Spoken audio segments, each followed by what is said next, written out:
Hi guys, my name is Josh Taylor, founder of Vids, a podcast that is released regarding topical subjects about the gaming industry. And while I have no intention of leaving that behind, I wanted to try something new with Vids as well. While everyone likes to play the latest and the greatest games and be kind of part of that zeitgeist in the conversation of, talking about new releases, not everyone has the ability to do so. Whether that comes down to not having the finances, or maybe your backlog is so big that you can't justify purchasing another title. Sometimes people just miss out on some of the hot new releases of the year. So I wanted to start the Save Point Vids 11th Hour Review Series, where I review and play some of the best games that you may have missed. So why would that be a good idea, or why would that be beneficial to play older games?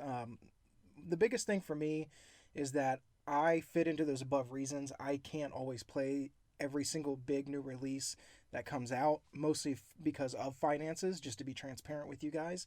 But in 2019, gaming is very rarely static anymore. It's always changing.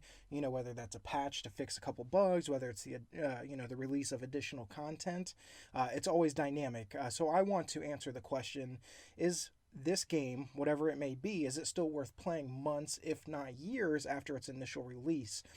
After the hype has died down a little bit, you could probably find a lot of these games in your local bargain bin.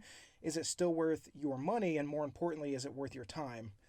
Since the games that I am reviewing will be a little bit older, there is, again, a good chance that I'll be paying less than the traditional $60 MSRP.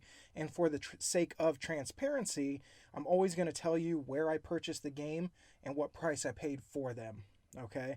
And as a quick aside, anytime that I do one of these 11th hour review videos, I'm always going to stick to the footage that I'm going to use is always going to be from the first section of the game, or the first couple hours of the game. That way I minimize the amount of spoilers that could be potentially seen.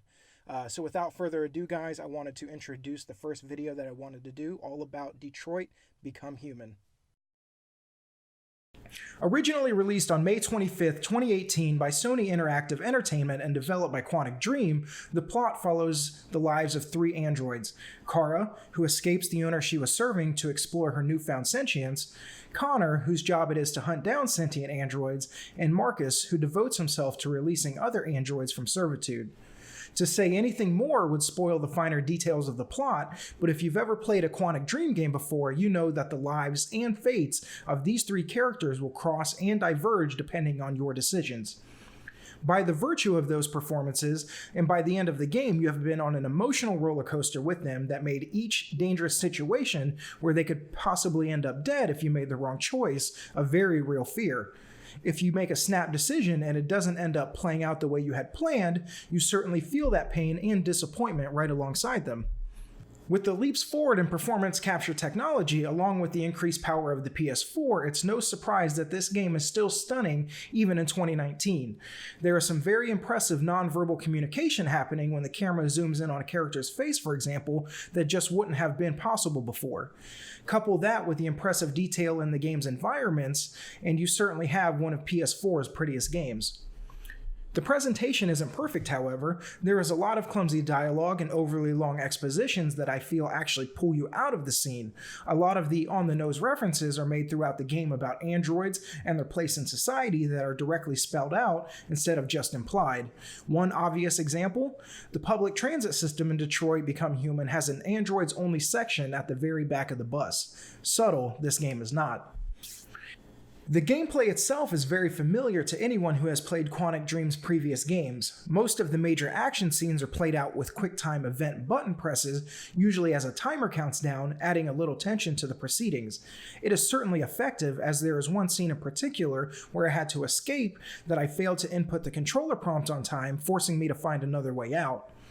During the quieter moments, you move the character via the left analog stick and interact with the environment almost exclusively with the right. You'll press down on the stick to bend over to pick something up, and a quarter turn one way or the other to open up doors and the like. The main crux of the game is the decisions you make or fail to make that shape your story and the way your characters are portrayed and perceived. Again, I don't want to give away too much, but you can, for the most part, play each character as supportive and endearing or as harsh and pragmatic as you want, within reason, of course. After all, this is still a narrative thread that Quantic Dream wants to tell. Every decision you make and event that takes place can be accessed via a flowchart during and immediately after a chapter is completed. Knowing that there are potentially several outcomes for any situation, there is inherent replay value. If you'd like to see how things change depending on what you choose, just pull up the flowchart and see what route you need to take the next time. And for all the trophy hunters out there, this is a huge improvement over the previous outings, Heavy Rain and Beyond Two Souls, where you had to basically consult a guide to figure out what was needed. While there are different outcomes for most scenarios, not all of them play out all that differently from each other. It reminds me of an anecdote that Kind of Funny's Greg Miller said about Telltale's The Walking Dead. These narrative-based games are like a coloring book. The overall picture is the same, but how we color it and how we shade it in is completely up to us. Overall, this is a very touching sci-fi story about what it means to be human. While certainly not perfect, I wish some of the references and themes weren't spelled out to the T, it is still a very effective story. That is mostly thanks to the strong writing and performances by the main trio of characters. And the way the game introduces the flowchart to easily navigate through scenarios differently begs for replayability. Playing this game over a year after it was originally released doesn't diminish the effectiveness whatsoever. This is still one of Sony's must-play exclusives from this generation. I picked this game up for $7.99 during the PSN State of Play sale, which is an absolute steal, but I believe that it is truly worth every penny if you had to pick it up at the full MSRP. Thank you for watching, and if you found this video entertaining and informative, please consider hitting the subscribe button below and follow me at SavePointJosh and at SavePointVids on all major social media platforms. Your support means the world to me, and I certainly could not do this without you. And until next time, stay safe.